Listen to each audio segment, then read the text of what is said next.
क्या होता है, अब इसमें आप एक इंटरेस्टिंग चीज़ समझिए कि ये हार्मोनल है पूरा मामला। एक व्यक्ति जब रिलेशनशिप में आता है किसी के भी साथ, तो ऑक्सीटोसिन रिलीज होता है, डोपामिन रिलीज होता है, टेस्टोस्टेरोन तो है ही, ठीक है। तो ये सब चीज़ों में वो बहुत अच्छा वाली फीलिंग है, खूब मज़ा आ रहा है, सब कुछ बहुत बढ़िया चल रहा है, वो इंसान से मिलना, उससे खूब बातें करना, खूब टाइम स्पेंड करना, सब कुछ एकदम बहुत हैपनिंग हो रहा है। अब वो इंसान के साथ टाइम बीतता चला जाता है, तो धीरे धीरे करके आप देखिए कि एक ही इंसान के साथ आप रोज़ सेक्स नहीं कर सकते, आपका ब्रेन स्टिमुलेट नहीं होगा, ठीक है। तो फ्रीक्वेंसी कम हो जाएगी, यानी टेस्टोस्टेरोन है बट वो इंसान के साथ नहीं फंक्शन कर रहा, ठीक है। दूसरा, ऑक्सीटोसिन रिलीज नहीं होता। एक ही इंसान को लेकर रोज़ उसी को देख रहे हो, कितना प्यार फील करोगे कितना प्यार फील करोगे, तो वो कम हो जाता है। तो कई सारे लोग ना उस एक्सपीरियंस में बार बार जाना चाहते हैं। कई सारे लोगों को लगता है यार वो क्या मज़ा था यार शुरुआती फेज़। तो आप ज़िंदगी में अगर 10 बार रिलेशनशिप में पढ़ोगे ना, 10 बार वो एक्सपीरियंस आपको होगा। पर इंपॉर्टेंट चीज़ ये है कि वो टेम्परेरी है, वो 10 बार ख़त्म भी हो जाएगा। तो लोगों को क्या लगता है कि अब अगर उनको कोई और इंसान अच्छा मिल गया, जहाँ उनको अलाइव फील हो रहा है, तो उनको ऐसा लग रहा है कि वो परमानेंट फीलिंग है, वो सच्चा प्यार है शायद। कुछ नहीं है, वो भी फेड हो जाएगा। हाँ, वो टाइम भी निकल जाएगा, वो भी हो जाएगा। वो इंसान भी एक टाइम के बाद आपको बोर कर देगा, फिर आप तीसरे। और कई सारे लोग करते रहते हैं, रिलेशनशिप बदलते रहते हैं हर 2-3 साल में नए नए लोगों के साथ, क्योंकि वो उस एडिक्शन में है, उस फीलिंग में बार बार जीना, उसको एक्सप्रेस कर खुद को करते रहना, अच्छा फील करवाते रहना, और ये सारी चीज़ें। तो ऐसा भी होता है। असली फेज़ आपके हिसाब से, मतलब जो मुझे अभी समझ आ रहा है, अगर सक्सेसफुल रिलेशनशिप चलाना है, मतलब वो मेरे ख्याल से तब है जब आप अगर शांत भी बैठे हो ना, और आपको एक दूसरे को कुछ कह भी नहीं रहे हो, फिर भी खुश हो, ज़्यादा कुछ चिक चिक नहीं, मतलब रोमांस भी ज़्यादा नहीं हो रहा, लेकिन आप नॉर्मल हो। जितना आप नॉर्मल रहोगे, वो जब स्टेज आ जाएगी उसको आप एक्सेप्ट कर लो, वो ज़्यादा बेटर है। सबसे इम्पॉर्टेंट चीज़ मुझे लगती है कि अगर कोई व्यक्ति किसी से शादी करने वाला है, ठीक है, वो कितना अच्छा दिखता है, वहाँ कितना रोमांस है, कितना प्यार फील हो रहा है, ये सब चीज़ें जो है ना ओवरशैडो हो जाती है अगर कॉमन इंटरेस्ट अच्छे हों आपके। कॉमन इंटरेस्ट मतलब कि हमको क्रिकेट मैच दोनों को देखना पसंद है, हमको दोनों को फिटनेस पसंद है, हमको रीडिंग पसंद है, हमको राइड पे जाना पसंद है हमको गार्डनिंग करना पसंद है, हमको म्यूज़िक पसंद है, हमको डांस पसंद है, इससे दुनिया भर के शौक होते हैं। अगर आपके किसी इंसान के साथ कॉमन इंटरेस्ट बहुत सारे हैं, तो उधर प्यार हो या नहीं हो, आपको वो इंसान की ज़रूरत है। आप समझ रहे हैं, आपको पता है कि आप भी फूडी हो, वो भी फूडी हो, तो आपके बीच में थोड़ा बहुत झगड़ा भी होता है, आपको लगा है सर छोड़ना यार, चलते हैं बाहर कुछ खा के आते हैं, ठीक है। दो लोग दोस्त क्यों रहते हैं, दोस्त क्यों बनते हैं, जबकि दोनों बहुत अलग है, दोनों की फ्यूचर एम्बिशन कुछ भी मैच नहीं कर रही, बट कोई ना कोई एक ऐसा इंटरेस्ट है जो दोनों का कॉमन है, जो उनको जोड़ के रखता है ना। और वो ज़िंदगी भर उनके बीच में लड़ाई भी हो जाएगी, कुछ प्रॉब्लम भी आ जाएगी। सपोज़ आप और मैं क्रिकेट के बहुत शौकीन है, तो ये क्रिकेट ही अपने को जीवन भर जोड़ के रख देगा, सिंगल एक कॉमन इंटरेस्ट। तो आप रिलेशनशिप में किसी के साथ पढ़ रहे हो, तो वहाँ रोमांस है, प्यार है, सेक्स है, ये है वो है या नहीं है, बट कॉमन इंटरेस्ट अगर है तो वो इंसान के साथ आप ज़िंदगी भर बोरियत में नहीं जाओगे। तो भाई ऐसे केसेस भी आते हैं आपके पास कि कपल में दोनों के एक भी कॉमन इंटरेस्ट नहीं है, तो इतनी लड़ाइयाँ बढ़ जा रही हैं? दीपक भाई, प्रॉब्लम क्या होती है कि कपल जब कॉन्फ्लिक्ट में आता है, जब प्रॉब्लम्स में आता है, नेगेटिविटीज़ में आता है, तो वो ये ढूंढना बंद कर देता है कि कॉमन इंटरेस्ट कितने हैं, वो ये देखना शुरू कर देता है कि डिफरेंसेस कितने ज़्यादा हैं, कितनी चीज़ें मैच नहीं करती, हम दोनों कितने अलग हैं, हम कितना अलग सोचते हैं। उसका फोकस उस चीज़ पे शिफ्ट हो जाता है, इंस्टेड कि वो ये देखे कि यार हमारी ये 2-3-4 चीज़ें तो एक जैसी है, और इसके लिए तो हम रह ही सकते हैं एक दूसरे के साथ। तो वो चीज़ इंपॉर्टेंट है। एक बहुत मज़े की बात मैं आपको बताता हूँ, साइकोलॉजिकल ही बात है पूरी। एक होता है DDG, एक प्रोसेस होता है, मतलब DDG। हाँ, मैं थोड़ा सा इसको ब्रीफ करता हूँ 2-4 मिनट लेके। हाँ।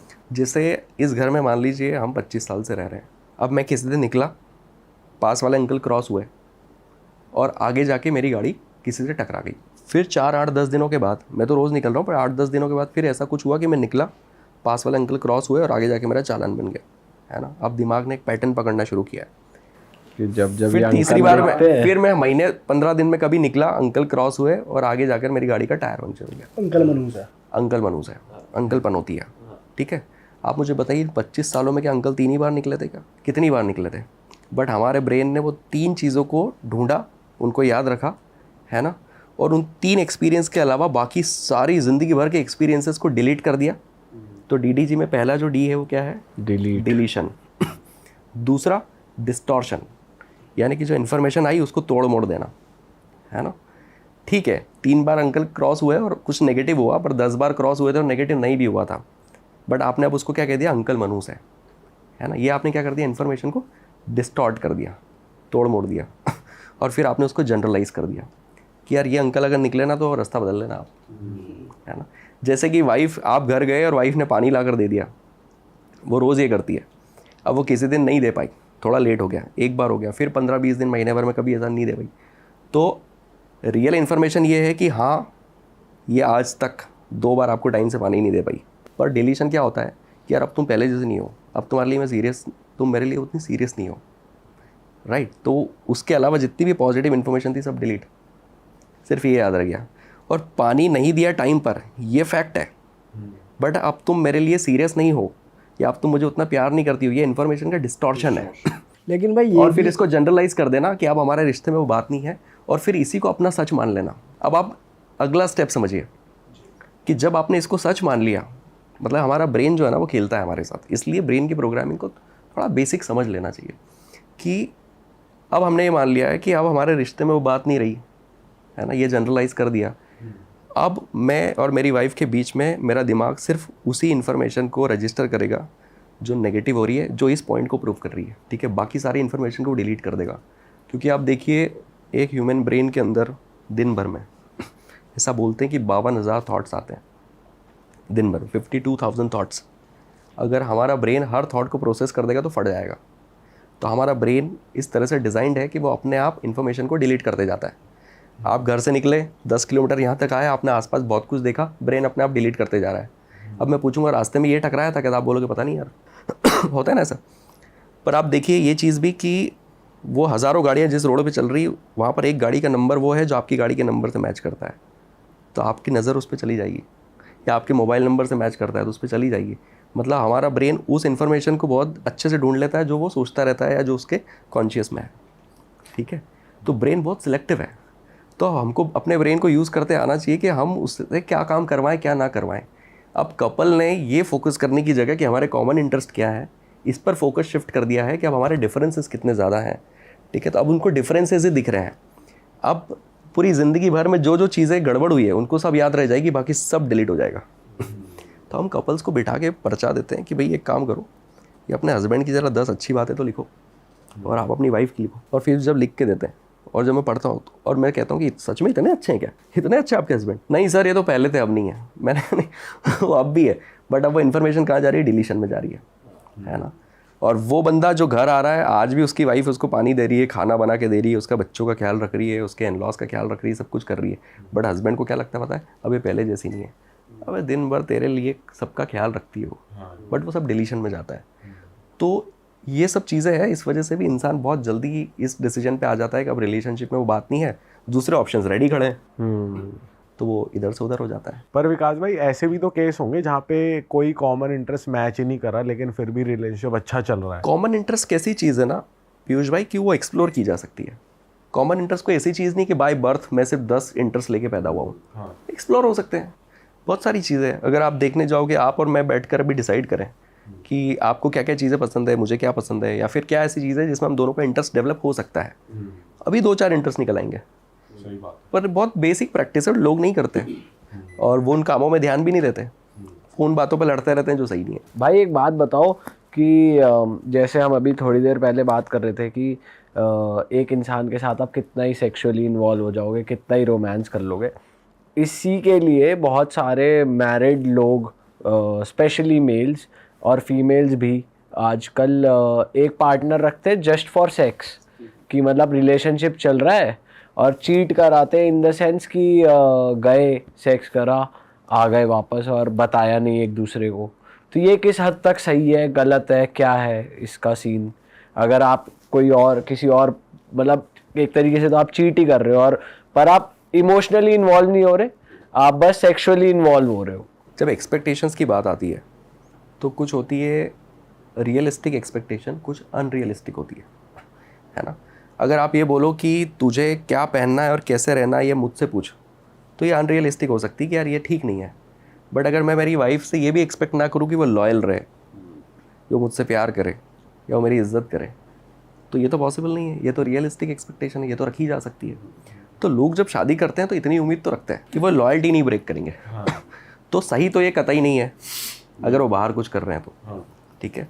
और मैं आपको फिर बताऊं कि दुनिया में सेक्स की बातें इतनी चल रही है और सेक्स इतना सा चल रहा है बातें बहुत हो रही है, सेक्सटिंग हो रही है, उस पर खूब लोग लिख रहे हैं ऐसे करेंगे वैसे करेंगे ये करेंगे वो करेंगे।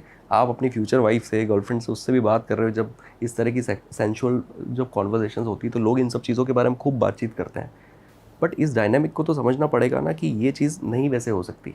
इनफैक्ट मैं आपको बताऊं कि हमारे इंडिया में, बाहर का मुझे नहीं पता, बट हमारे इंडिया में ऐसा है कि लोग शादी करते हैं तो वो अपनी सेक्सुअल लाइफ को एक ड्यूटी समझ लेते हैं कि ये तो रोज़ करना है, नई नई शादी है तो ठीक है उसको प्रायोरिटाइज़ नहीं करते हैं, ड्यूटी की तरह कर रहे हैं। फिर धीरे धीरे क्या है कि वो स्टिमुलेशन होने कम होते हैं। वही मैंने कहा कि वो टेस्टोस्टेरॉन, स्टिमुलेशन, बोरियत, एक ही इंसान को बार बार देखने से ब्रेन नहीं फंक्शन करता है।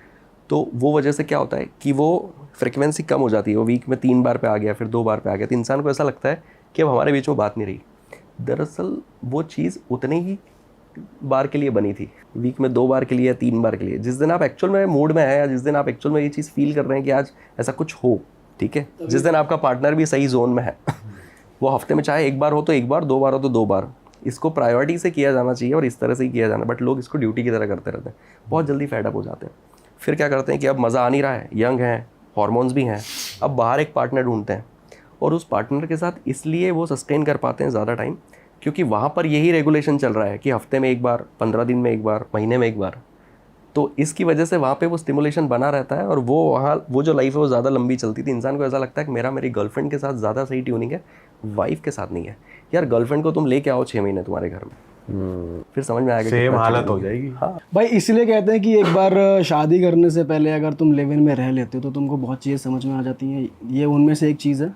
मैं तो मतलब आप देखिए कि हमारे जो पुराने जो ज़माने के जो संस्कार थे वो ऐसे थे कि गृहस्थ आश्रम और ये सब चीज़ें होती थी कि आप 20-25 साल तक शिक्षा दीक्षा ले रहे हो, आश्रमों में हो, फिर आपने शादी कर ली, ठीक है, शादी करके 5-10 साल 15 साल आपने ये सब ये ज़िंदगी को जी लिया, बच्चे पैदा कर लिए, सब कुछ कर लिया और फिर आप आगे बढ़ जाते थे। मतलब सेक्स ऐसी चीज़ नहीं था कि ज़िंदगी भर इसी को सोच रहे हैं इसी को लेके घूम रहे हैं, दिमाग में यही चल रहा है, यही इंपॉर्टेंट लग रहा है।